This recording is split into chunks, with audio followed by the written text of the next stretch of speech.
All right, so feel free to fill in the front seats because we only bite on Sunday. Hey, wait. I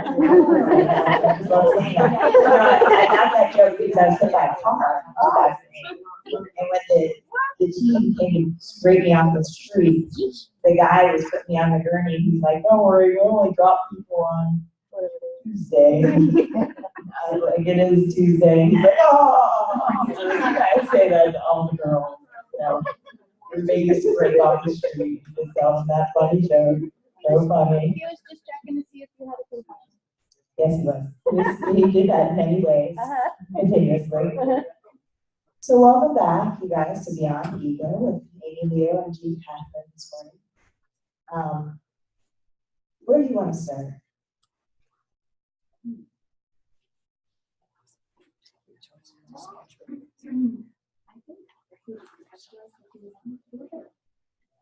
Sure.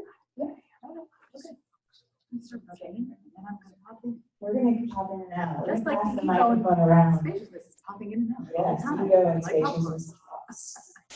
All right, so here's one thing I want to talk about with you guys before we leave this track.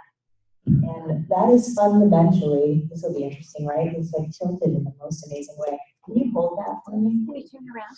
No, I can't. That was a good suggestion though. Somebody said, turn it around, but that won't work. So what I'm writing on the board here is thought in the moment. Now, I know that seems extraordinary, so simple, couldn't be that simple. Couldn't be that simple. We have a question on Zoom. No, they're saying the audio is garbled. Garbled. Are you sure? Yeah. So it's echoing. Echoing. Maybe turn it down a little bit. Maybe you're hearing speaker feedback. Maybe. Testing, testing. If you turn it down even more, I can just project.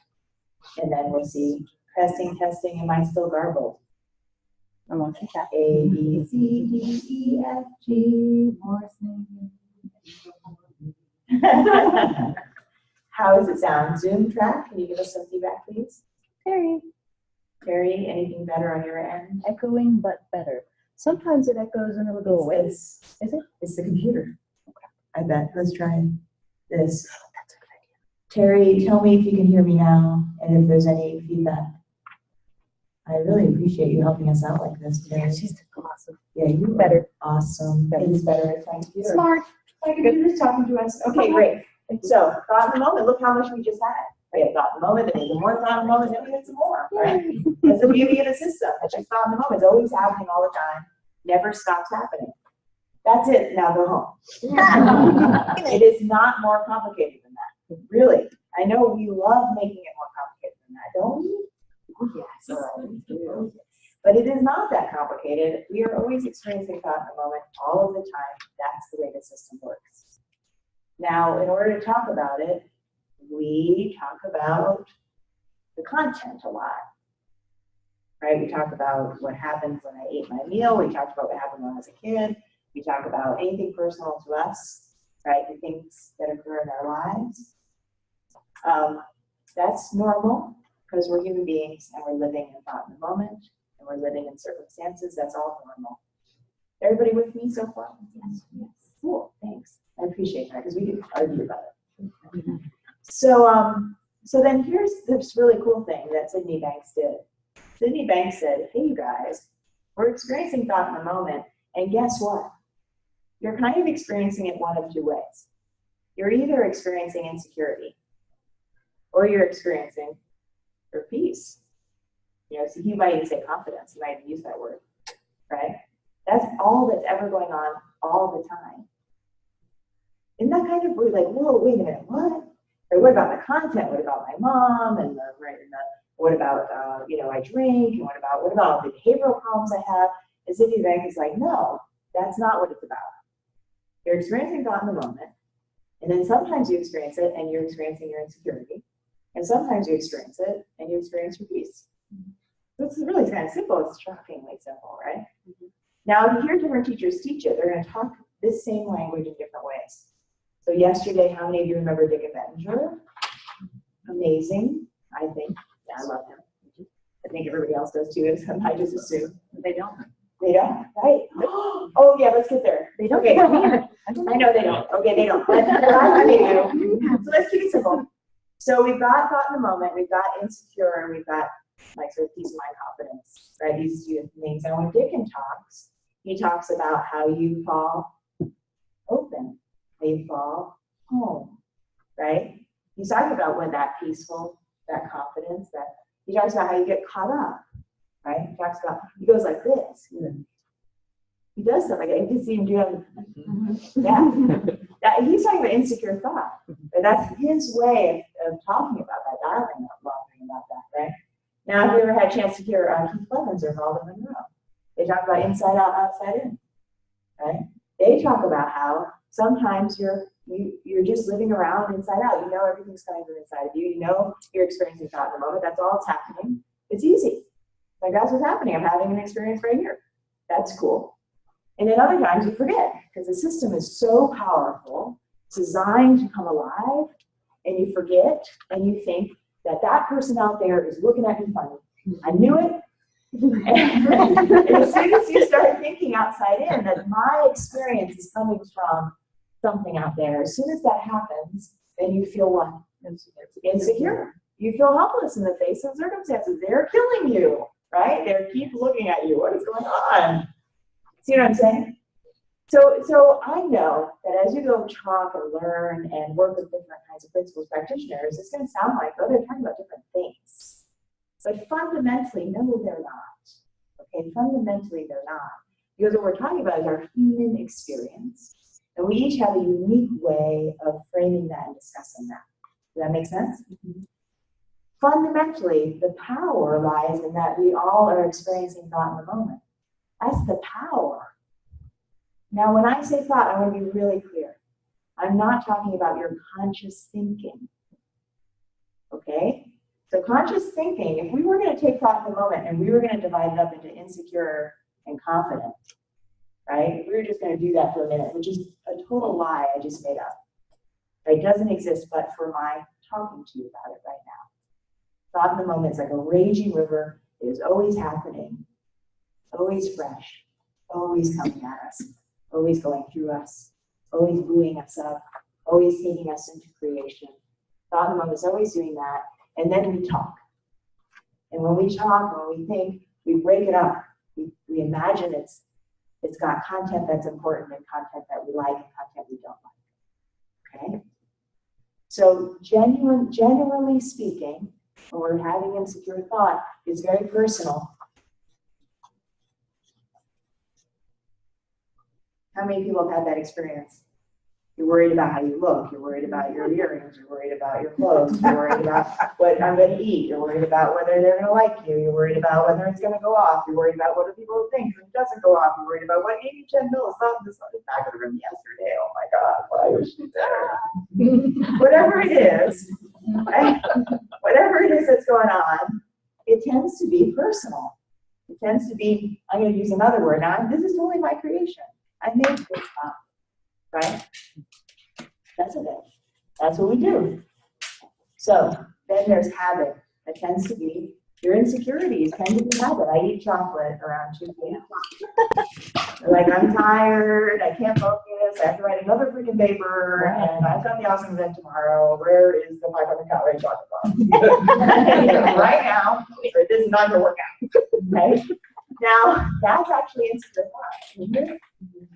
I guess it's fear of not accomplishing the task, it's fear of not being focused, it's fear of failing, right? And it's just a chocolate bar. So, you know, that's pretty good when I eat a chocolate bar, right? So insecure thought tends to have a certain feeling. What's the quality of the personal habitual feeling? What's the quality of that? Any words? Limiting. I'm going to put them all up here because we all exist. Limiting. Familiar. Ooh. Yep. Yeah, bring it on. Love that. Judgmental. Judgmental. Oh, yeah. Reasonable. Reasonable. Well. Oh, I can't even spell that word. What did you say? Oh, they're not saying anything. I just said question mark about. Feel free to write something in. Right. Right. Ooh. Oh, With a little trademark symbol up there. TM. Right. know? All right, anything else? Fear. Fear, oh, yeah. Okay, fear. Tension. Tension. Now, before we go too far, do we ever feel, when we're having personal feelings, do we ever feel excited? Yeah. Righteous? Thrilled? Can't wait to get there, right? I mean, like, all of these things could be in the realm of personal habitual thinking, right? Okay, tell me about the other side, because that's the side we're actually kind of interested in here, right? Beyond the ego, we're interested in, like, well, what's beyond our insecure, habitual, personal, what's beyond me? Compassion. And everybody has the experience of this. Somewhere in your life, you stop thinking about you, and something happens. What is it? What's the feeling? Simplicity. Simplicity. Love, Love. grace, Grace. Patience. Patience. Service. Service. Presence. Presence. understanding, Understanding. flow, Flow. Flow. forgiveness, Forgiveness. Oh my word, you guys are keeping me working. My hand is cramping. flow, Glow. Hope. Hope. Two more. My hand cramp. I don't stop. Trust. peace, Peace. Okay, good enough, right? Good enough. And we got the idea. So the quality of this experience is different. Am I right? Like, raise your hand if you're like, yes, that's true. That is true. Now, tell me, let's see, what's helpful about that? What's helpful about having a quality of experience that changes? Megan. you always know you can get back to it. You always know you can get back to it. It's gonna come back. Safety. What else is helpful?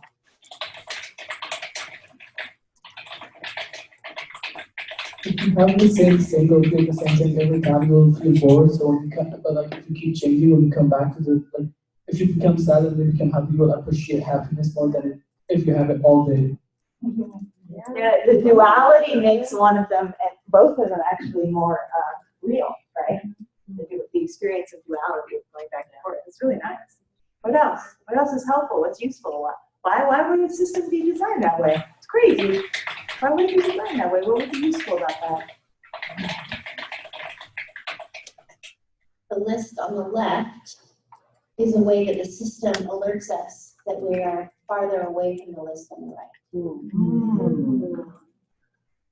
Amen. Just like to say that amen. So what Amanda's saying to the Zoom track is that when you notice, when you wake up to your personal habitual insecure, fearful thinking, it's an alert system. It's I call it, some people call it negative terms, or I think of it negative terms. I call it an ally. It's my ally. I start feeling insecure. I start feeling fearful. I'm worried about what's going to happen. And then I go, oh, thank you. I just started going all the way down that road. Thanks for alerting me that I don't need to. And I don't even have to think about that at all. Thank you so much, right? So there is this internal guidance system, and then you'll hear people say this a lot in the Christmas community, follow the feeling. How many people have heard that? Follow the feeling. Have you heard that? Oh, you haven't been listening if you haven't heard that yet. Follow the feeling. And then all kinds of people are like, oh, that doesn't work. I tried the feeling. It sucks. Well, this is what they're talking about.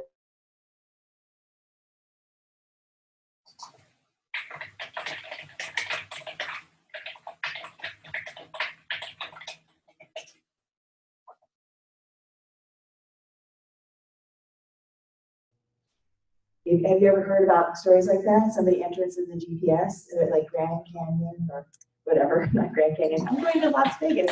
And then they go to Grand Canyon, you know what I mean? It's like the GPS is just taking them all the way in the wrong direction. They just don't even know. You know, they're not even paying attention. They just don't know. It's innocent. But then when they begin to pay attention, they're like, hey, we're driving like totally the wrong direction. This is not the way to Las Vegas. You know what I'm saying? And that's what this conversation is about. This conversation is about, hey, you guys, there's a guidance system, it's built in. You navigate it through the quality of your feeling that tells you where you're hanging out, where your attention is. And the good news is this is a refreshing system. So you don't have to jump in there and get to work. You can let it do the work.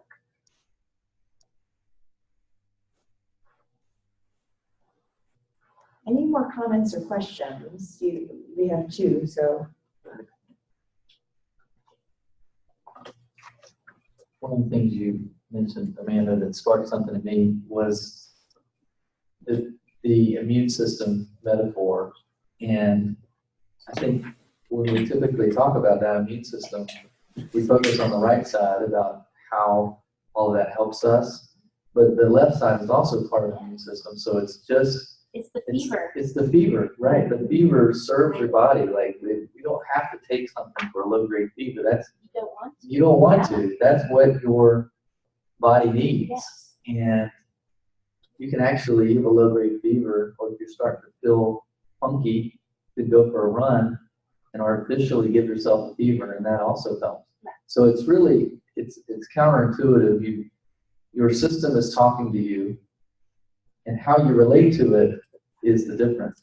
How do I relate to the fever? Do I see that it's really serving me, or do I see it as the problem? So the alarm system on the car, is that check engine light bothering me, or is it telling me that something's a little out of whack? So it's kind of tied in with that. I love that analogy, because when I have a fever, there are certain things I do a little bit more of, take care of myself. I drink a little water, right? I have some ice cubes, I have some tea, I sleep a little more, right? I clear my schedule. If I have a cold, I deal with that totally differently. I go to exercise, I make sure I'm really booked, so I don't even think about the cold, right? I get moving, right? I deal with the situation differently when I understand the system, what's happening. And so it's a beautiful example. Yeah. I'm good. Okay. Fever. Fever. So Amy, I want to share in the context of this, your experience. So take it away.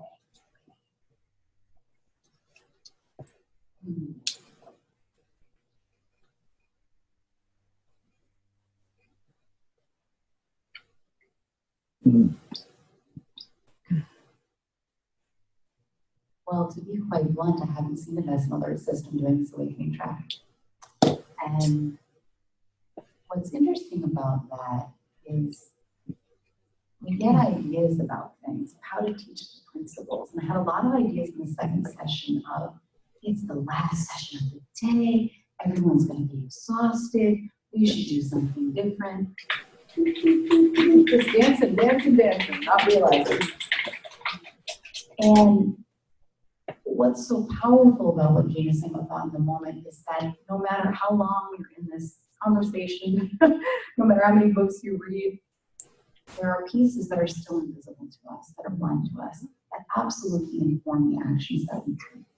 So my loved one said, Amy, why didn't you speak yesterday? I'm like, what's up with that? And I thought, oh, what is up with that? Like, oh man. Beyond the ego, and if I'm honest, it was fear.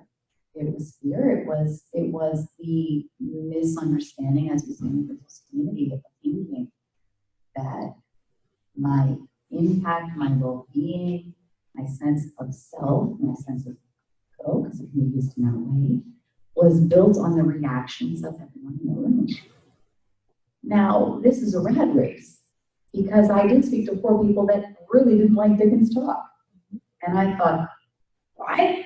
They didn't like Dickens' talk. But it really shows, I think, when you're out in your communities, sharing from your heart and just showing up to be present, it's really helpful to remember as well, separate realities are real. They are powerful, and there is not one thing that I could ever do that could cause a reaction in another individual. I mean, it's phenomenal, and it's no reflection of Dickens, it's a reflection of thought in the moment, it's a reflection of the state of mind of every individual in the room. And so in the past, with music and with sharing principles, I would get uncomfortable like I did this weekend, and I would stop doing this for like years. Like our last retreat was August 2016, something like that. Right? So I mean, I haven't been speaking, that was the last time I spoke in a group. Okay. So it shows that again, that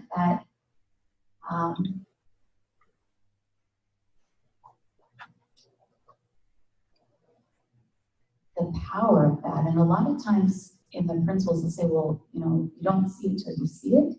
And that kind of seemed like a lot of habit to me. But it's true, because I can also see that piece of wanting to improve or wanting to be helpful can really get annoying. Really can.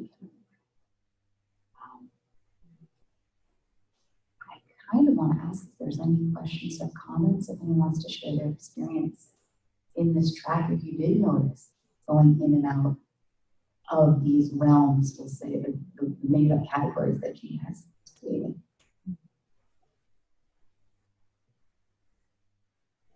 Nothing from chat yet.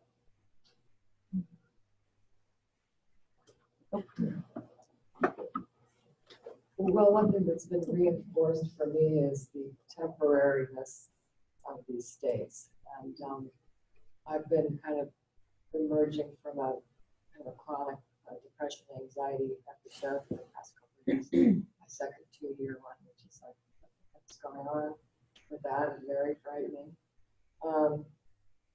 And one thing that's helped me this year is noticing more that things do change. I kind of noticed it in the other episode I had, but I don't know, it's just been more apparent to me, and that's a little more relaxing. So therapists have been going to a 3D therapist, so he's doesn't have any magic answers for me, but it just is the words I really appreciate when people express themselves well. He doesn't have quite the gift, although he's been a well-known, long-time therapist and practitioner of the 3 Ps. But the feeling was there. His confidence, his compassion, and just reassurance really spoke to me, which again, I've not always tuned into that. I like articulation of words.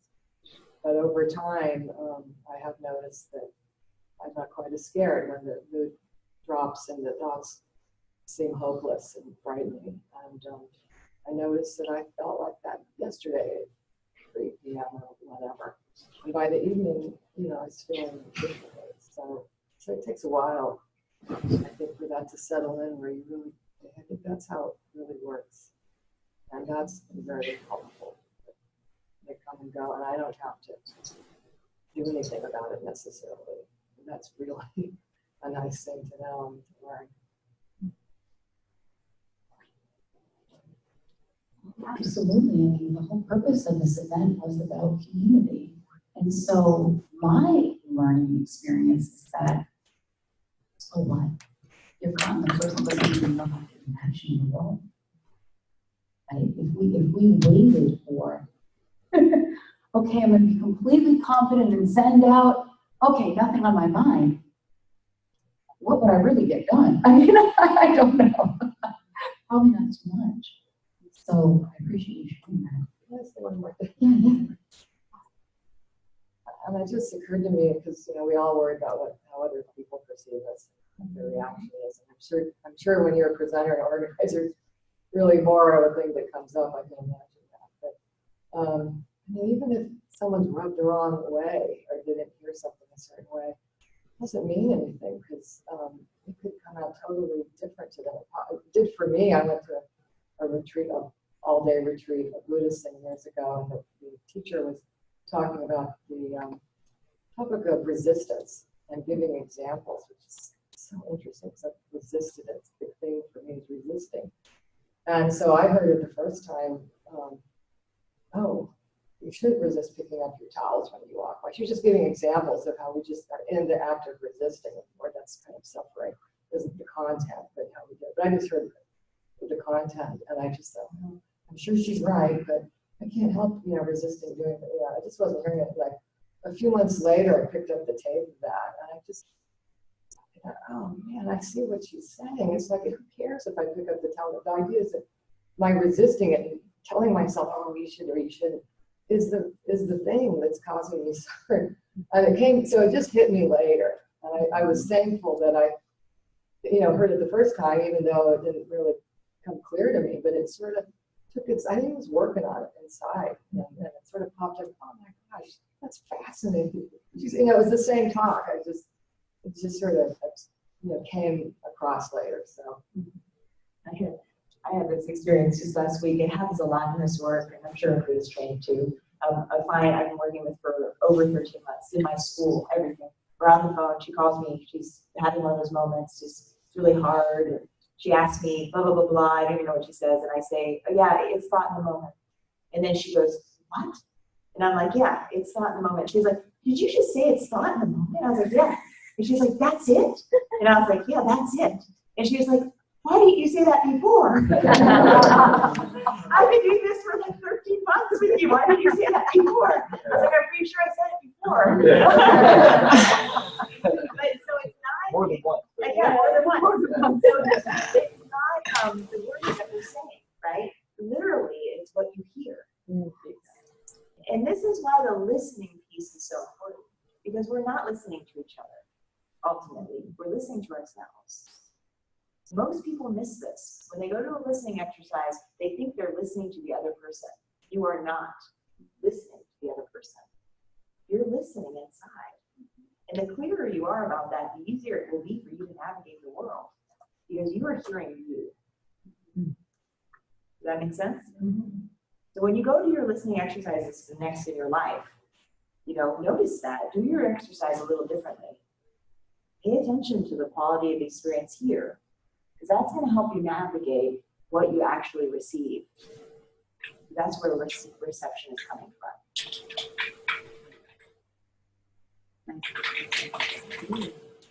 That listening experience is what really brought me to this conversation. Could you speak louder, please? Okay. Is that better? Yeah. That listening exercise really was a really profound insight for me. I was a social worker in New York City. I was trained in active listening. And that was the first time I did hear myself. And I was with this other gal, and I couldn't believe the amount of thinking I was going. There were periods of silence, and I thought, oh, okay. Do I make eye contact? Doesn't know. I'm freaking out. Oh, there's sloths. Stare at sloths. It's like a safe place to go. Oh, this is awkward. This is really silent. I can't take silence. What will I do? And at that moment, I realized I've never really been listening to anyone with fully. And I've gotten feedback that I was good listening. Okay, very funny. So Yeah, I love that you bring that up, Amy, because so many people go to all these listening things, working on all these. Oh, we have a Zoom question. Okay, let me finish this comment, then the Zoom question will be next. But it fascinates me that we spend all this time on the behavior of listening, on the outward way that it looks, but we don't actually understand listening, right? Like, what is listening? What is that? How does that work? And then where does the information actually come from? We don't understand that. And so we're always navigating with sort of the wrong map. It's like trying to drive through Ohio with the map of Virginia. It's not working out very well, right? Zoom question. Clary wants to know, is it actually possible to hear someone else? Yeah. Hear someone else? Yeah, I mean, so from a physiological standpoint, everything in the world is a vibration. And the vibration hits our eardrum, and then it goes inside of us. So, and then that's translated into something we hear and understand through our filters. So some people would say that they have the experience of when they get really, really quiet and their mind kind of settles down, that they hear things they've never heard before from other people. So at least we have an experience as human beings that when we get really quiet and settle down, we see each other. Has anybody had that experience in your life? You might have had it making love, you might have had it walking in the woods, you might have had it, like you could have been anywhere when that happened, right? Because the pool, the water was so still, but the reflection was clear. So I mean, the real answer is I don't know, but I don't really care. That's sad. Here's one thing I want to say. I'm a great listener. I'm great. People love my listening. They feel loved when I listen. It absolutely, I've gotten that feedback hundreds of times. Some people hate me. It doesn't mean that they all like me. But here's the deal. I have thinking when I listen too. So I want to be really clear that part is not optional. You are thinkers. You will think. Sometimes I even leave the room when I'm listening. And then I come back and I'm like, wow, I missed everything they said. Okay. Like, come on back. Right?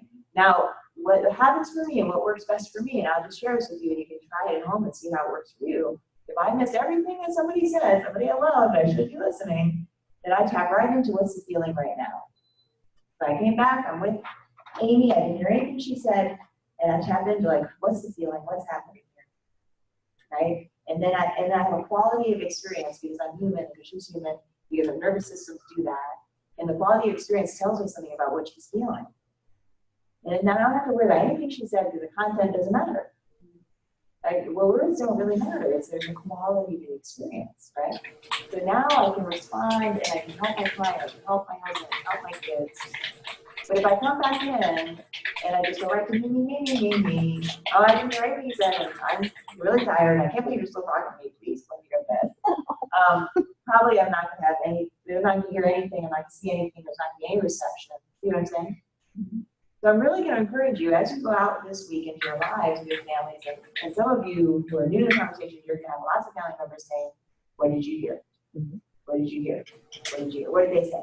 Well, what was that? Well, to describe that. What are the principles? Why did you spend money to do that? Why did you take the time to do that, right? So now your answer could be what? It will be a thought in the moment. Yes. The feeling. That's what you're feeling. You might just notice how you feel and how they feel. You might respond to the feeling in the room rather than to the question. Right? Question from Zoom. Terry says, aren't you always only feeling your own feelings? Yes. Yeah. For your own feelings? Yes. So and this is where it gets a little personal. So we're each unique expression. So I'm an emotional empath. And what that means is when I put my hands on, not usually from far away, when I put my hands on, I can feel emotions in other people's bodies. That happens to me. I've checked it out. It works. It's just a thing that happens. Now, it feels different when I feel somebody else's emotion. It doesn't feel like mine. So there's like an art to that, I think, that I haven't developed very much because I don't do that work. But we all have skills like that. You have to remember we're human beings. We live in a spiritual world that's fundamentally human in this physical, fundamentally physical. But there's this underlying web of spiritual energy, right, always going on. So there's more than we could ever understand happening all the time, right? That's the nature of that kind of energy. It's the nature of a creative force. There's more than anything we could ever understand going on all the time. So I don't even have to understand the emotional impact thing. That's fine. Okay, that happened to me. Okay, right? I know you have something in the back, but you do need the microphone. If you meet me halfway, I'll just fall in love right now. Oh, what a sweet guy. So, we were just talking about like if we feel others feeling. What about sympathy? Yeah. Like, because he was asking if we Yeah, no, it's a good feel question. only our feelings. So it Yeah, doesn't make what is sympathy? What is Yeah. compassion? What are those things? So here's the deal. Amy, do you want? Are you okay? You want to jump?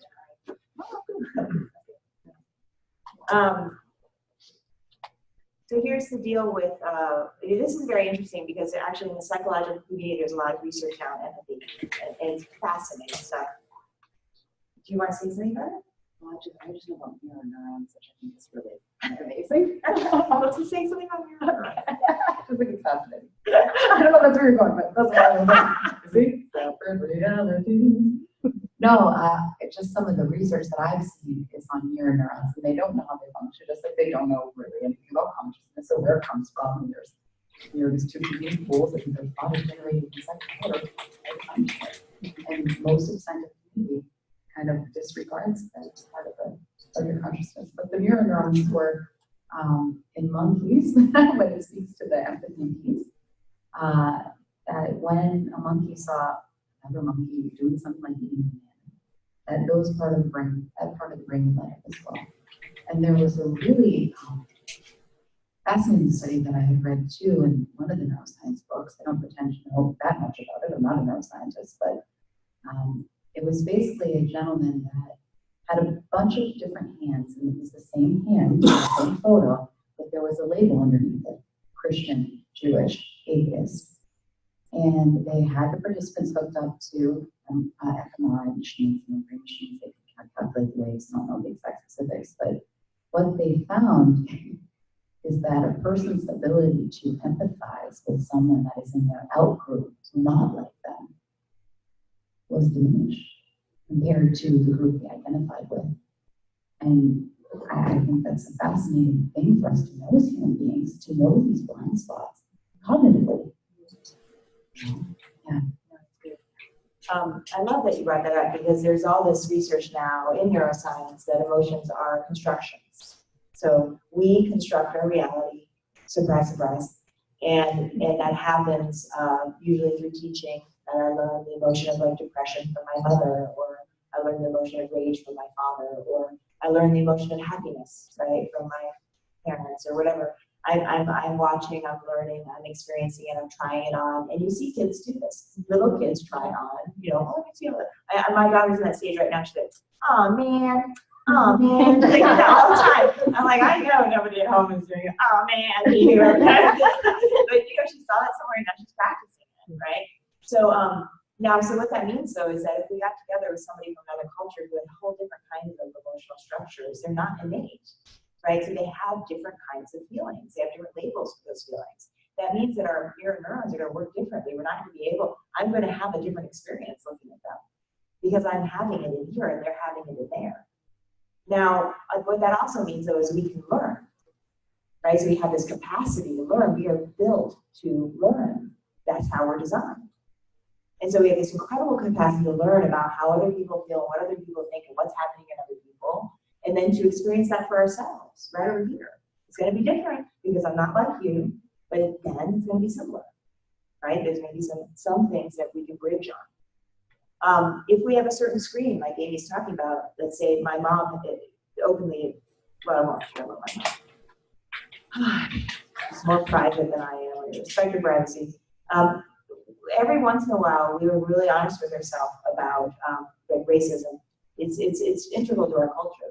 And, what my computer was stolen about 2 months ago, and I didn't see the people who stole my computer, but in my mind, the person who stole it was African American. And I caught that. And I was like, whoa, really? Like, how lame is that? And so then that was it. And then I went in there like tools with the image stuff. But, because you can do that. You can kind of mess around with it. But it's like, yeah. The thing is like we're like learning all the time. We're like part of all of it. We're in here having this experience about what's going on in our world. And then wherever we put our attention creates that reality for us, right? So that's always going on. And so what's that mean about empathy? What's that mean about sympathy? What's that mean about compassion? Right? What are those different words? I think those things are well worth your exploration. Because I don't think you have to try on those things. I think that there are some things like compassion that innately naturally occur, and I'm guessing that's cross-culturally. That's just my opinion. And there are some things like sympathy or empathy, which maybe don't, which are just constructs. Now that's my opinion. Because you have to go check it out for yourself and decide for yourself what's true for you, because that's the way we're designed. And you're never going to get out of that We're going to have beliefs, we're going to have opinions, there are going to be things that matter to you more than other people. That's the nature of the system. You're going to flow in and out of seeing yourself as part of this one divine, energetic, living energy, whatever you want to call it. And then you're going to wake up and you're going to be relaxed and at ease and nothing phases you. And you're going to walk into the battlefield like Dickens did, and and then you'll navigate that beautifully. And then you'll have moments that you get angry and hurt and frustrated, and it gets really personal. And you can't believe that the committee wouldn't do it your way, because let me tell you, it would have been better. Okay? See what I'm saying? Yeah. How's the Zoom people doing? Robin reiterated, The question. said, I'll repeat so I remember well. Although I may act as if I'm listening to someone else, I'm actually listening to myself always. Thank you. I hope that works out for you. I think it's worth exploring. I really want to encourage you guys not to take anything I say as truth, because I am not God. But I do think it's worth exploring. I think all your questions are worth exploring. I think you are worth navigation. You are worth discovery, right?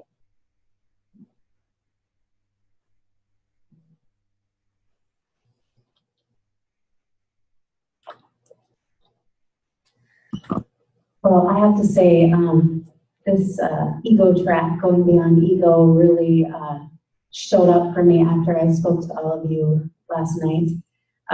Because initially I was coming in thinking I'm going beyond the ego and I'm going to come up and talk and be asked and sing my songs, and like I'm not going to have any notes and I'm just going to share from my heart and just boom. And I didn't expect everything to come that came out of my mouth that did. Some very, very personal, private things that I just shared with a room full of people that have no idea about me. And then I found myself afterwards, it's this push-pull with coming in with the wisdom and then leaving with ego. And then going home and trying to process all of this all night long, wisdom saying, yes, you know, da, da, da, and ego going, no, like the mind, I came in with the heart and I left with the intellect. And so literally experiencing going beyond the ego track and then coming into the ego, and is it going against me or with me? And is it my best friend or is it my worst enemy? And I must say, last night I felt like my worst enemy, and I didn't know that I would want to come back today. But I'm like, no, I'm like Amy too. I've had experiences in groups, and I have these expectations, and then things fall apart, and so you want to go hide yourself and hide your story because it's all about me, and I don't want to be all about me. I want people to feel good when they leave me, but yes, that's about me too. Dang, can't win.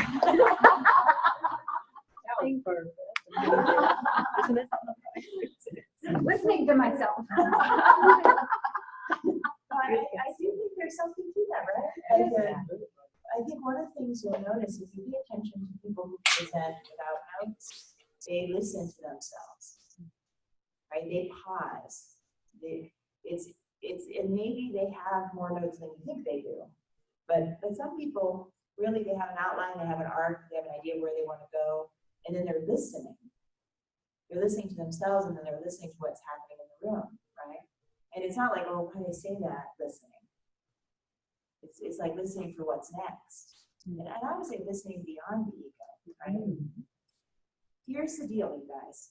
This fascinates me to no end. When we think we are having a non-egoic experience, we are just on the other side of the coin. Because the bottom line is that's what ego does. Oh, I'm having a non-ego experience. Cool. I got this, right? I'm covered. You guys love me, I love you too. Everything's right. And then later we're like, oh man, why did I do that? It sucked. Whatever. It's like you're just on this coin. You're flipping back and forth, right? You know what I mean? Yeah. Yes. Now, this is all personal thinking on this coin. It's all personal thinking. We have it. We're human. It's going to come back. It's natural. It's normal. And then every once in a while, I'm not going to drop this because it really might break, but it does drop, right? So it's just like boom. And then all of a sudden, it's not I'm going to even venture to say it's not, we didn't actually, but, oh, we did. It's not like romantic love. It's not like caught up love, right? It's like neutral. There's something neutral to falling out of your ego. There's something neutral to going beyond the ego. It's like, it really doesn't matter, right? I really don't care whether you like me or not. It's okay. I know later I might think about it and I'll get over it. Right now, I'm thinking about this, right? My attention is somewhere else. It's not on me. Does that make sense? Yeah. And so I'm not on the point right now. I'll be back there and I'll be back.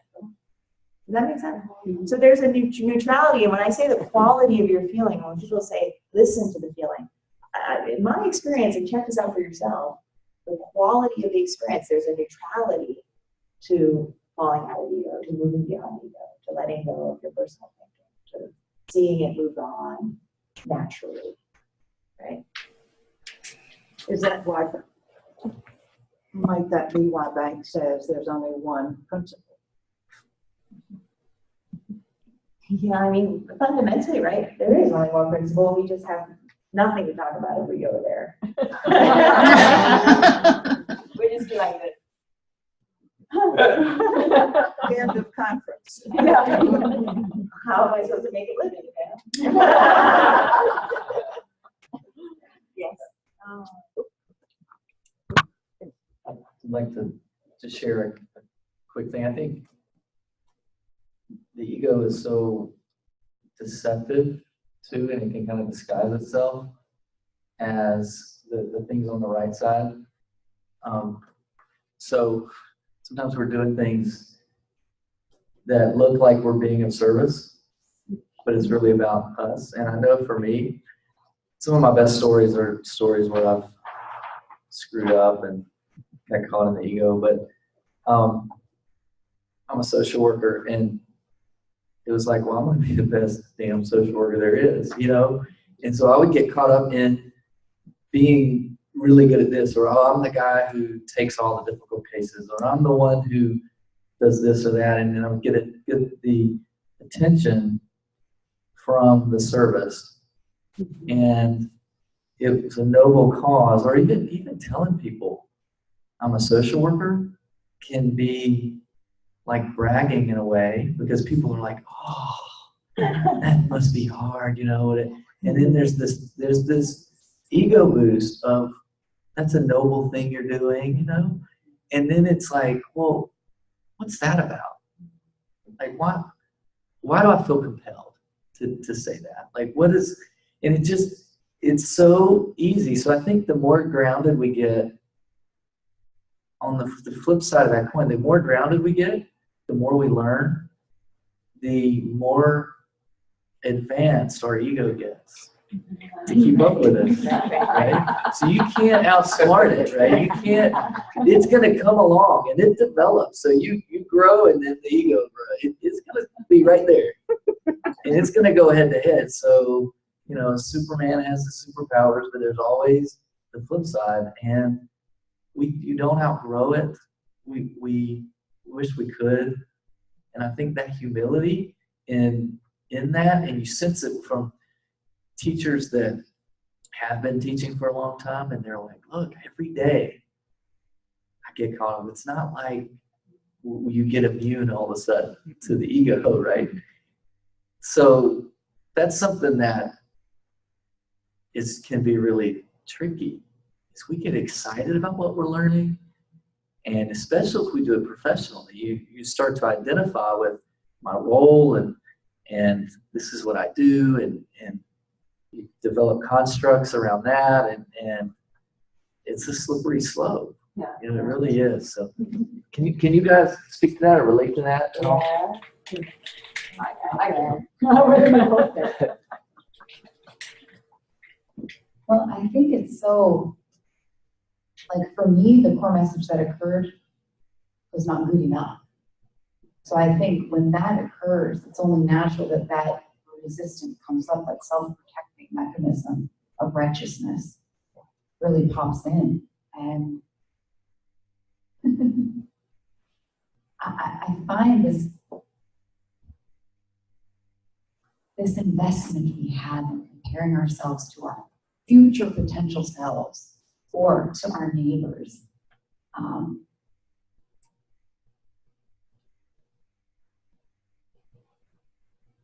Is the fast track to the coin. I mean, there's no other way to say that. Because we're invested in that. And what I've seen after talking to enough human beings, you start to catch on to a few things. The things that we think make us so special. Like how many times in this conference have you heard someone say, I thought there was something wrong with me? Almost every speaker said that.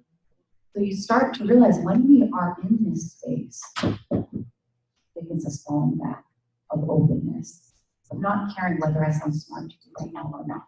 Imagine. The next moment might be different, but right now it's spacious. It doesn't mean I just have time. I mean, it's amazing to me how complicated we make our lives, and the whole notion of not being enough, of original sin, of needing to fix ourselves because we've been marketed to and consumed as complete babies. It doesn't make sense. It's not real. It's not relevant. It's fun. It's fun. I got something from the top. Robin says, this weekend I've also learned that true me is divine power. That's all good. Deep breaths when my thoughts are negative brings me back to truth. If it's hard for me to do that or remember that, I haven't taken care of myself. Not enough sleep, healthy food or water. Time to practice silence.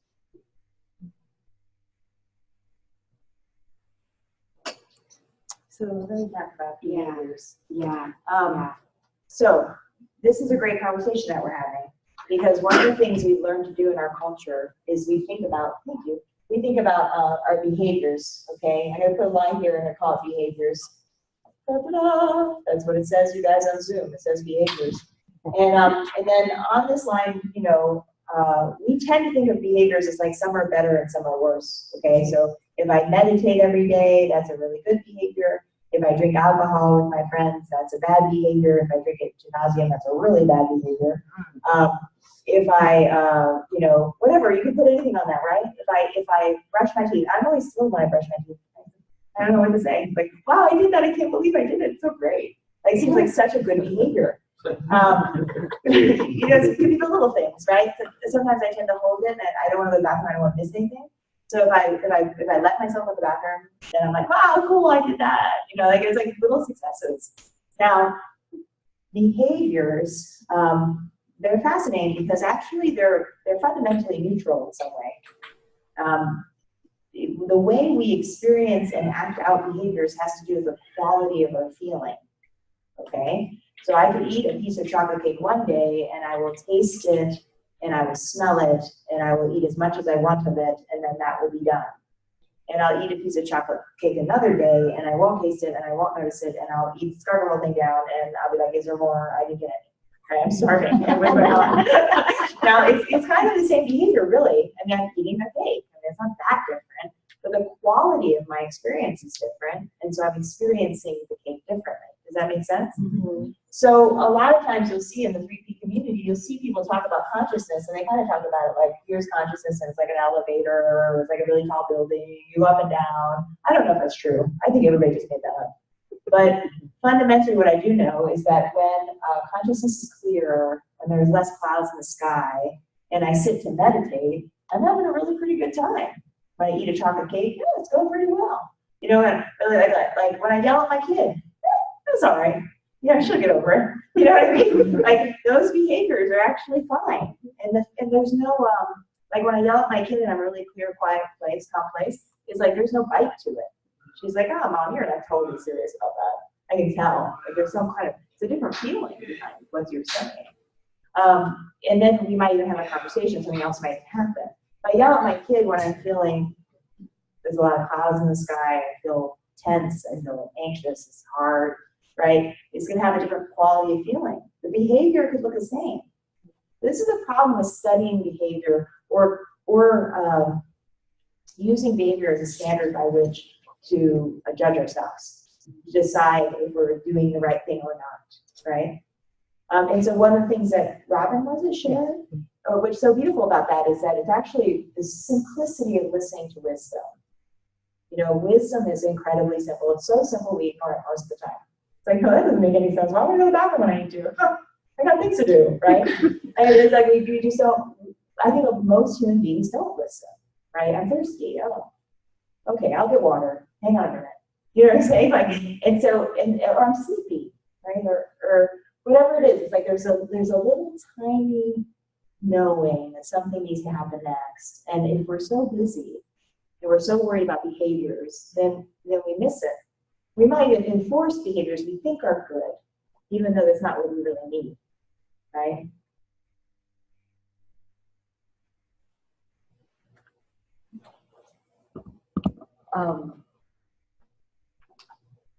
During this entire conference, I felt this way a little bit where, like I said yesterday, I'm fidgety, right?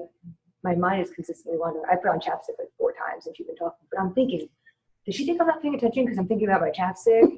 You know, like, but really it's just my brain just saying, hey, your electric chap and it's annoying you. There's a solution, which is chapstick, so let's just put that on. But then my brain, my ego, I guess you would say gets in the way of whether that was like the right thing to do in this moment, right? Like again, like I don't have to go back right now, but if I did, I would be like, I don't want to miss anything. And like, it is a decision, you know, like maybe it is more important for me to be here. I can just turn off the hunger or whatever it is, the feeling I'm having. But at least I'm aware I'm having it, which I think is important too. But I found that if I let myself, I get in my way a lot, you know. I thought of a quote, which I might come back to me, that I was like, oh, I want to share that. And then I thought, maybe I shouldn't share. You know, like I'm not going to raise my hand. It's already passed. There's no reason to, you know. And it just was like my thinking just got in the way where that quote maybe would have impacted somebody. And I don't even know that. But my own fear of how it would relate to this, does it even relate? Is it pretty? I don't know. Like, you know, and I don't want to disrupt anything. It all got in the way of it coming out. And I just noticed it all within this 5-minute period. That's how my brain works. The quote that I did think of is, self-comparison is the thief of joy. And I don't know if you relate to that at all, but I find that whenever I'm comparing myself to others, whether it's online or anything like that, I stop living my life and I try to live theirs, right? Because I'm like, ooh, I want that. You know, do I want that? I don't know if I want that actually, you know, but it looks good in the moment. Shiny object syndrome over here. So, but I notice I do that and I get sidetracked from the things I was working on that was actually bringing me happiness. So I saw somebody else's happiness and I wasn't at my happiness yet, maybe. So, yeah. Wonderful. Yeah, again, and it's your perception. They can pose that they're happy and have the perfect family and be miserable behind those doors. I think one thing when I hear behaviors, because I also had some things percolating because I've been in the traditional mental health field and we focused a lot of behavior. And it didn't work long term, to be honest. And I worked with clients that it wasn't just me, they had teams, psychiatrists, psychologists, teachers, well-meaning people, but Clearer. but we were focusing on the behavior, we were focusing on the illness. We were on the coin, dancing, creating more sides, it was a hectagon, right? More and more things going on. And one thing when I hear behaviors, I think of this inclination of self-improvement. But the problem with that is there's an assumption that there is A, a self, and B, that it needs to be improved. So like Jean has alluded to, I have moments of anxiety now. I actually had my first panic attack after learning the principles. You know, I mean, I really happened. I was like, oh, all right, I'm okay, all right. But in that moment, it is moment to moment. It might be that I do meditation, but I'm not going to do it because I'm trying to get to some enlightened state or fix myself or be a better person. It's what occurs in the moment. There are other times where I won't do anything. There are other times I'll look at my sweetheart in panic and be like, oh my God, we're going to die. I'm playing. And then it's like, oh, caught that thought, the awareness that Megan is saying. Oh, well, that's not helpful. Wow, look at all that thinking I just had. Oh my gosh, the plane went down and what would our family think? And all right. Crazy. Okay, it's gone. You know, none of our sensations last long, but we think that they do. And what I found is that the more I try to get in there and fix it from the me perspective, it tends to prolong that feeling. I can't help but feel that way because I'm bringing attention to that. I'm bringing back past memories that otherwise, now, I mean, I don't, if I'm working with a client, I don't ask them about traumatic events. If they want to share, it's fine. But I also see like, oh, that's not really that helpful.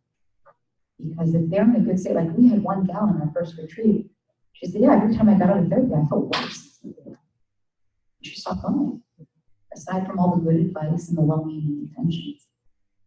So really looking within, as Gina's is saying, to that system that's at work, that process that's at work in each one of us. Yeah, it's profoundly powerful.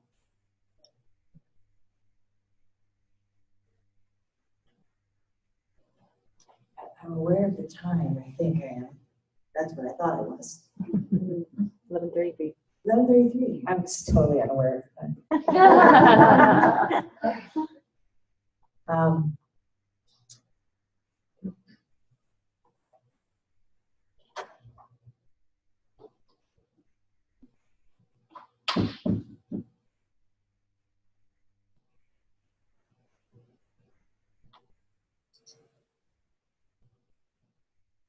You know, about 3 weeks ago, I was going to an activist retreat. They invited me to come at lunchtime to share the principles with the activists there. They were in Buckingham County. They were camping out behind a church. They're a very diverse group of young people. I've never ever spoken to somebody in their 20s, and a whole group of them was absolutely terrifying. That's not true because Amy was in her 20s when we met. But I really don't have a lot of clients that are that young. I mean, these are like 18, 19, 20-year-olds, and they're a whole group of them, 18, 19, 20-year-olds, and they're, you know, pretty passionate. You know, they're living in the woods for a weekend together, and they want to change the world, and they feel really strongly about it. And I really wanted to share this event with them, and I really wanted, it's okay, hi Sharon. So I really wanted to share this event with them, but I also really wanted them to know that activism doesn't have to be a painful process. You know, that you can be engaged and involved and active and feel alive and well and healthy. So it was interesting because then I arrived there and I realized it really wasn't a venue for talking because we were in the woods and there was really no place to sit even, you know, and then they were having lunch and there's hundreds of them. And there's really no way for me to speak, and there's no microphone or anything. And then they're like, oh, we have like 20 minutes. Yeah, great, that's gonna go so well. And so I just get the bullhorn, and I'm like, come on over, we're gonna talk about mental health, your well-being, you know. And then later it occurred to me, like, I probably should have crafted that, you know, instead of just saying, like, we're gonna talk about your health. Anyway, so some of them come over, and so I end up with like 20 under this tree with all these people milling around with their food, and they're doing something I've never seen before. They have their name, they have their gender identification, and they have their pronouns. Oh, wow. And so when they announce, as I always go through the room, like, so what's your name? They're like, my name is Jean, I am a she, and a her, and I am a woman. Or I'm Dave and I'm transgender and I'm an it and a they or whatever. I don't really know all the details. So we go all the way around and they share all this and I'm like, wow, I am so out of my element right now, right? Like I have no idea what the language is. It's like a totally different culture. It's a young culture. It's an activist culture. I'm really out of my element.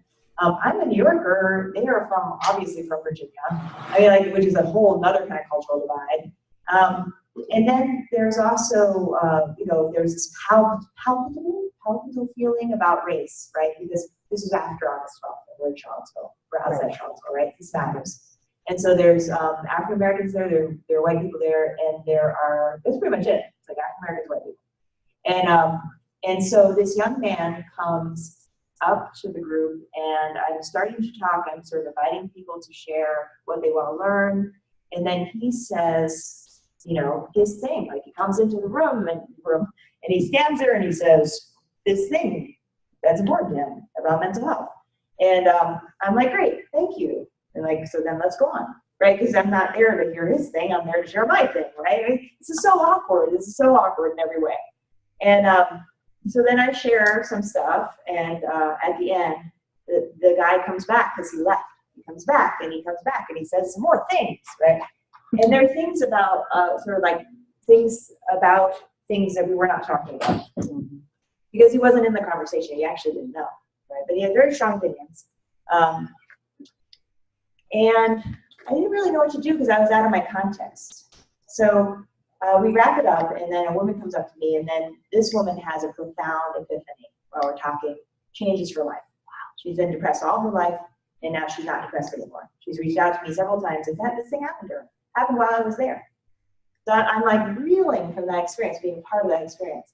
And I'm walking away, and then one of the organizers comes running up, and she's like, hey, Jean, I just want to give you some feedback about your presentation. I'm like, great, thanks. He's like, yeah, so you had a lot of microaggressions, and I just want you to know that we didn't appreciate that you had mental health issues, and that you know, whatever, like blah, blah, blah, blah, blah, blah. And it was all their lingo, right? So I didn't even really understand all the lingo. I mean, I know about microaggressions. I haven't acted with my daughter, but it was like they had a whole lingo, they had a whole culture, right? I don't even know. I'm just a guest speaker, for God's sakes. You guys aren't even paying me. You know what I mean? Like, but in that moment, it occurs to me to say, I don't know what you mean. I don't really know what you mean. I mean, what do you think you mean? And she's like, well, I'm just the messenger. And I said, well, did you listen to what they said? Because I need more information, right? And she's like, well, that's not their job. Their job is not to teach you, right? You have to teach yourself. And I was like, wow, this is going so badly. And I said to her, you know, I just want to really encourage you. I was like, I think that you're going to be the bearer of bad news, that you should at least understand what it is that you're going to tell me. Because there has been no dialogue created here. Do you know what I mean? There's been no conversation created. There's been no dialogue. I have learned nothing. Whoever complained, and I know who it was, really, he didn't learn anything either. Do you know what I mean? Like, and his voice wasn't heard. If he was concerned about his voice being heard, it was not. See what I'm saying? Now, the reason I bring all this up is because this is the world that we're navigating. We're navigating a world with lots of circumstances, lots of different identities, lots of different cultural contexts. We are global, right? There are people who Zoom in here. I've had talked to people from China and from Japan and from you know, Sudan, and like, I mean, you name it, I didn't even know the country, and wow, they're here. There's a woman here this weekend from Uganda, right? So the world is shrinking. We're living in these separate realities, and then we're here to navigate that. Now, I have found that navigating that with my personal thinking is not that useful, right? It's not that useful, because if I was navigating my personal thinking, it would be a New Yorker. And it would be like, yeah. You know what I'm saying? That's the New Yorker in me. I can't say it out loud because I'm in Virginia and we're not allowed to say words like that. I'm serious, we're not, right? So the New Yorker in me would have been all over that guy, right? That's my personal habitual gene. I get that. So I didn't do that. I was like, okay, well, hang on a second, right? And what occurs to me? I don't understand. I don't know. I'd love more information. Now that wasn't like special Gene. That was like, oh, I'm not going to do Gene for a minute, so I can hear something else. Does that make sense? So we're talking about going beyond the ego.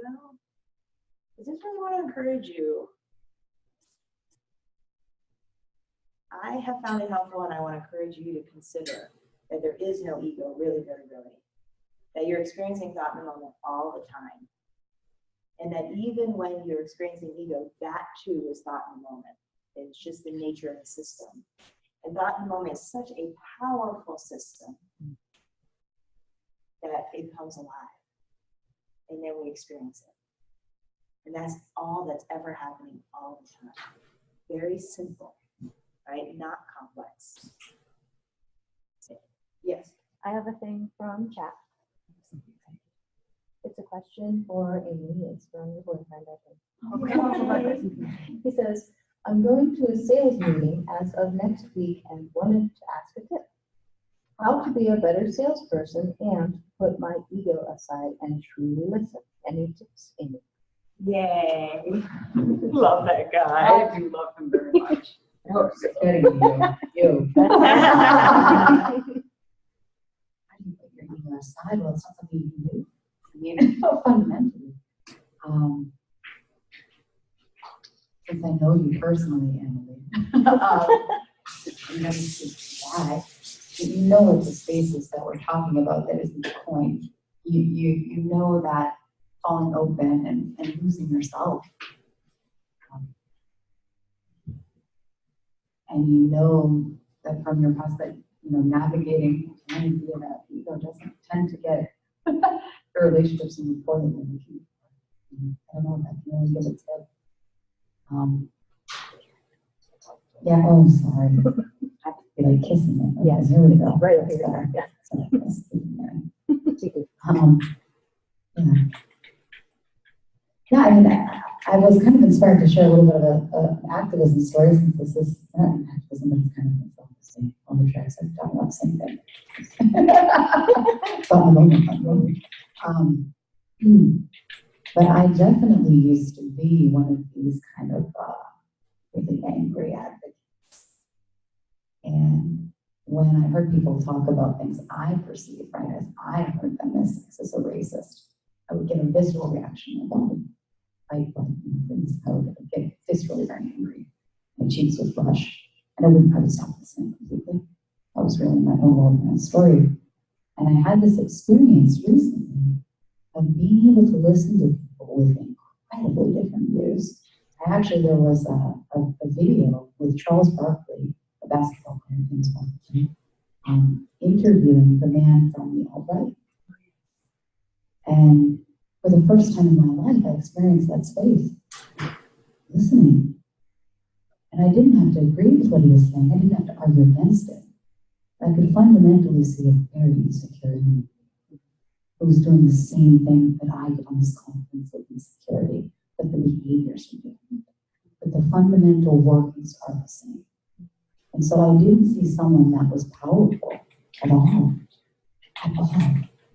I saw someone that was very insecure and very afraid of the unknown. That was a totally different experience for me. Speaks to Yeah. Empathy, and also how I show up in the world now. Because I used to ego 100%. Because I thought I was an educated white person, I thought I was better than other white people. There's no question I had that thought. Okay, it's like, again, with this awareness, it doesn't even apply, but that's a useful insight to have. That's a useful blind spot to see, and how you show up in a multicultural world. I mean, and I used to have a lot of thinking about not wanting to be offensive. I remember my master's class, it was very diverse, it was in New York City, the New School. And we had a group where there were people from, goodness, all different cultures. And we had a chapter on race. And none of the white people spoke at all, including myself. I was too nervous that I would be perceived a certain way or I would say something wrong, God forbid. But that's how we learn. That's how we learn. That's how we can get past this ego and have dialogue that actually brings a change. Instead of the same habitual blaming and shaming and lost in the coin of personal thought. You know, one of the things I've noticed in the Three Principles community, there's sort of different generations. And the older generation really doesn't, we wouldn't talk about race as an older generation of Three Principle teachers. Because it's egoic. I mean, it's identity, right? It's personal. But I think, and one of the things that Dave Nichols and I both wanted to see happen at this conference is we want people to begin to bring the principles understanding into the life and world, right? Into what's happening. So that it's not like, oh, I have to quit my job and become a Three Principles coach, right? It's like, oh, I can do this job with this understanding and it can enhance and increase what's happening and I can have more of an impact and I can help more people. And then that means I could bring my understanding to voting. I could bring my understanding to dialogues between people who have different racial backgrounds and histories and different ways of seeing things, right? So it's like, instead of having to hide right? Now we can have a real dialogue because fundamentally I'm experiencing what I'm experiencing and you're experiencing what you're experiencing, and that's okay. That's the human aspect of this. And the more that we show up and we're comfortable with that human experience, then the more that we can honor our differences and hear each other's stories and know that we are okay, right? Know that we are okay, and then we can work together and do something to make change. And I think fundamentally that was something too when we invited Amy Chen Mills for the activism track. You know, we really saw that as being, the activist track was the first track, you guys, for us. It was the first track. Because for us, this is that kind of change. When you stop taking everything so personally, when Trump is not scary to you personally, but you don't agree with his policies and you don't want America to look the way he wants it to look, now you can take action. But if you're crippled by what you hear politicians saying, or you're crippled by what you hear your neighbor saying, or you're crippled by people coming to Charlottesville who are racist, you know, if you're crippled by that, then you can't do anything, right?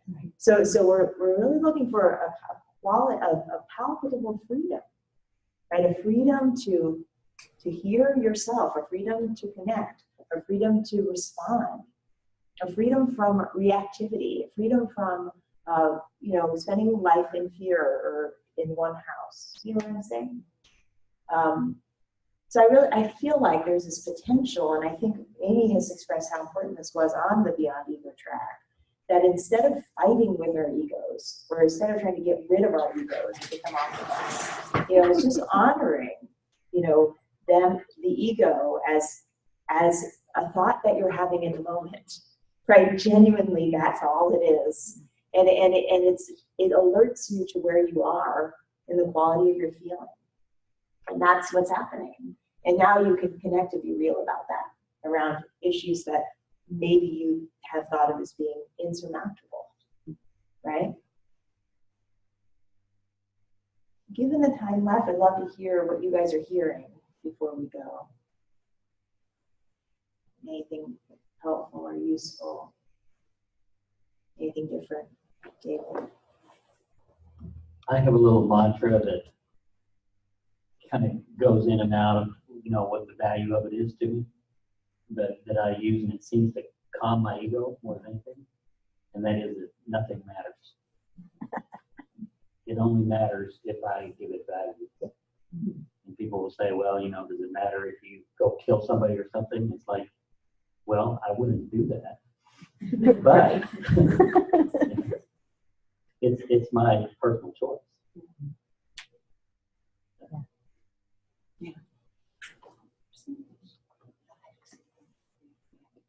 You know, there's a really beautiful analogy. I think it's by Valentina Marjani. She had an enlightenment experience, a near-death experience.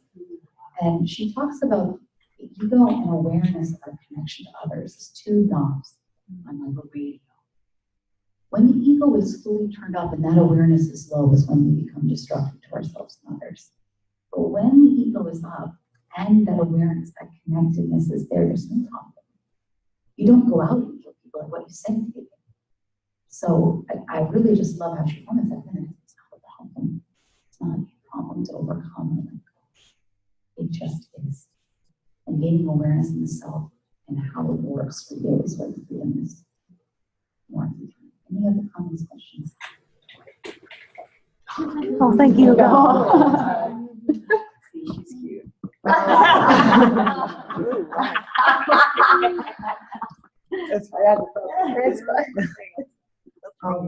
So personally, I've been like I have known about the three principles for 2 years until now, or more like 2 years and a half, something like this. And it's not just like I work with One Solution organization with Stephanie Fox. So yeah, I'm pretty much dig deep into like the principles, something like that. But like every once in a while, I believe it's not only me, I think not only me, who sometimes thinks that I don't want to sound like, I'm sorry, I don't want to sound rude about this, but like sometimes when we're seeing these stuff, or we're seeing in this room, it sounds somehow like cliche or like, you know, things that you wouldn't actually, like if you were gonna explain what is beyond the ego for like someone who's outside in the streets, you wouldn't be saying what are we saying in this room, because we are in this room, all people who actually come here because we think, like, we know what we're gonna be talking about, and we want to talk about this. But if you go outside in the streets and you just meet like on a dining table with your friend, you wouldn't be like, I personally wouldn't be like saying like 1, 2, 3 things that I wouldn't be saying here, because it would be like, oh, he's a weirdo. Like sometimes they're like, he's just saying weird stuff that doesn't make any sense, because they've never experienced this stuff that we're talking about right now. So don't you think that there should like a simpler way to explain it for like people who actually not fully engaged in what we are engaged in? We both have something to say. Yeah. Okay, so my fiance is great at this. I wish he was here. So I'm going to kind of, I guess, channel my publicity. Sorry. Which is the one. Okay, so Emily does this really beautifully, because he also, when I first started talking about this, had a lot of resistance, and he did think I was a weirdo. He loved me, but he was like, what in the world? My life is good. You need to stop with this. So ask Stephanie about that one. Yeah. So he had a lot of resistance. And the way he'll talk about it with his coworkers is he'll just get them to notice their state of mind. For instance, he was at a training, it was a communications training at a big company he works for, and he said, I was shocked by what they were saying. One of the facilitators was saying, yeah, you know, your feelings are so important, and you need to express them to your coworkers. And, you know, my angry spot is right when I come home and the kids, you know, they never picked up their room. I get so angry. The kids are driving me crazy. And Emma raised his hand and said, I disagree with that. Don't you have days when you're in a good mood, and things are going great, and there's still clothes all over the house, and you don't get angry at your kids? And there's other days where you're in a low state of mind, and you walk in that room, and it just, oh my gosh, the last straw, they're rowdy for a month, right? So he says it really simply, just inviting people to reflect on their own state of mind and how that changes. And it's incredibly practical. Like, he used to be a volcano. I mean, he had like crazy, like angry outbursts. Now he's like the Zen person at work that everyone goes to solve their relationship problems. I mean, it's very funny. That's potential, right? And he's not talking anything about the principles. He doesn't say the words mind, consciousness, or thought. He just points to this human experience in his own words. That's perfect. I do work with business groups, and they don't care at all about how you feel, and they don't. They want to get something accomplished. They want to, they want their meetings to go better. They want to have better outcomes. And when I've done that work, what I've noticed is that they always have all the information, because this is the way a system works.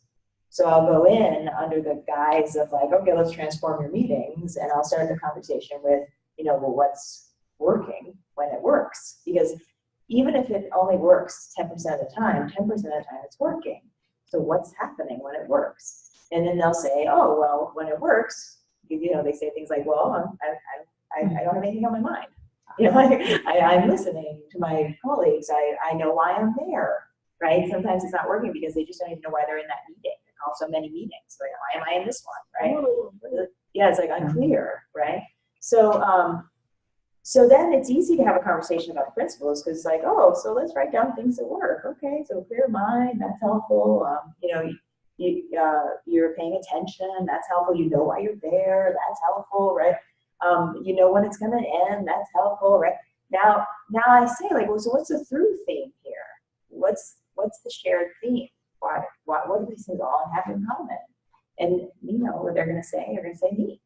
They have me in common, right? I'm the one who shows up to the meeting and he's either paying attention or is not paying attention. I'm the one who knows what I'm doing or doesn't know what I'm doing. It's actually so simple. And so now we're already talking about the principles. See that they're seeing that their experience is coming from them. They see that. Oh, the meetings don't always work because when I show up, I'm not ready. I don't know what's going on. I have a lot of thinking going on. It's really busy. I don't know what to do, right? And so then we can even get into a conversation about universal mind. But I never say universal mind. I always say, let's give this a name, this thing that happens to us. It's like we have this fresh ideas, this new thought, it's kind of mysterious where it comes from. We all have that experience. You know, what do you call that? And they have all kinds of words for it. Sometimes I got the word leprechaun once. I just love that one. Like this business group, he's like, leprechaun, let's call it leprechaun. I was like, okay, why not? Leprechaun, why not, right? So, you know, in those groups, you do choose different words, right?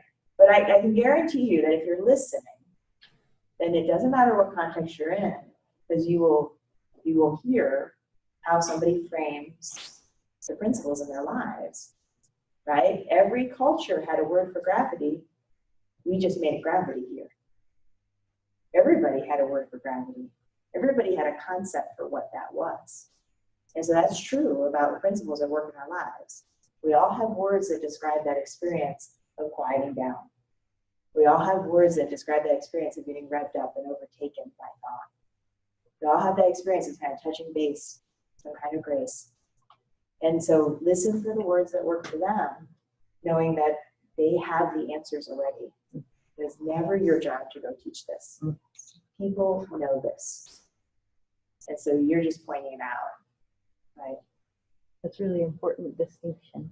It's an important distinction. Charlotte's adding, it's an important distinction. Well, it is. You gotta. I've learned that the best way to get people to agree with you is to get them to come to that conclusion themselves. Well, in fact, I mean, I don't know about you guys, but it doesn't even work for me if I tell myself what to do. Right. Have you noticed that? They're like, come on, you gotta do this, get out of bed. I'm like, no, I don't want to, you can't make me. Yeah, if I can't follow my own advice, you're certainly not gonna follow mine. So we have like a minute. I want to thank Amy Leo for doing this track. Thank you, Amy Leo. Amy was one of my apprentices, and we've kept in touch ever since. So basically, I just fall in love with all my apprentices. Yeah, and she did actually live with us for a week. She was snowed in. It's true. We call her our third child. When she was coming home, my husband John said, "Oh, our third child's coming home! Yay!" I was like, "Yeah, it's been so long. We're a first family gets all the attention." Well, honestly, I was going to move to Charlottesville. I know. Poor guy. So who knows what could happen? Darren's here. We'll see. No. Okay. So here's the deal, though. We are going to have follow-up on this track, and Amy and I are going to do it together. So how many of you would be interested in following up in a few weeks and just, telling us how it's going, what you're learning, what you notice? So that's a commitment. You raise your hand. I'm just saying. So we're gonna send you an email. CSC is gonna send you an email. We'll tell you the time and the date. We're gonna pick it. Sorry. And then if you guys can just clear your schedule and be there, that'd be great. We'll try to give you some notice so that works for you. And it will probably be midday so that we are in different time zones. Will we be trying to offer a recording? Yeah. Yes, and we will definitely record it. We can do that. I can press the record button this time. And then, so if you're not able to be there in person, then you can absolutely watch the recording later if you want to. Okay. But follow-up is just an opportunity to really let things land, all right? And ask questions that occur to you and to share what's different and new in a way that helps us solidify and integrate. So don't skip follow-up, okay? Mm-hmm. How many people are coming to graduation today? I just want to see your hands. Coming to graduation today? You're like, I have no idea what you're talking about. Oh, I have to catch the train. you have to catch the train. Otherwise, Charlotte would be there. So there are graduates graduating today in Preston room here at the Omni. There are 4 of them in person, 1 of them online. They're graduating from my trainer school. I have a question. Yes. From the chat, can you go to graduation virtually? Oh, that's a great question. We are going to have Brooke online virtually, but we're not really set up. Yeah. Maybe not. We don't have microphones. So sorry. Another question. Can we hear the other tracks when listening to the recordings? Yes, so the recordings will be for sale. Yes. So you can buy the other tracks. You will get copies of this track if you're on this track. We will be mentioning that in the very We will be last mentioning session. that in the last session. Okay? Go have lunch. See you at 12:30 in the main room. Thank you, everybody. Thanks, guys. Hey,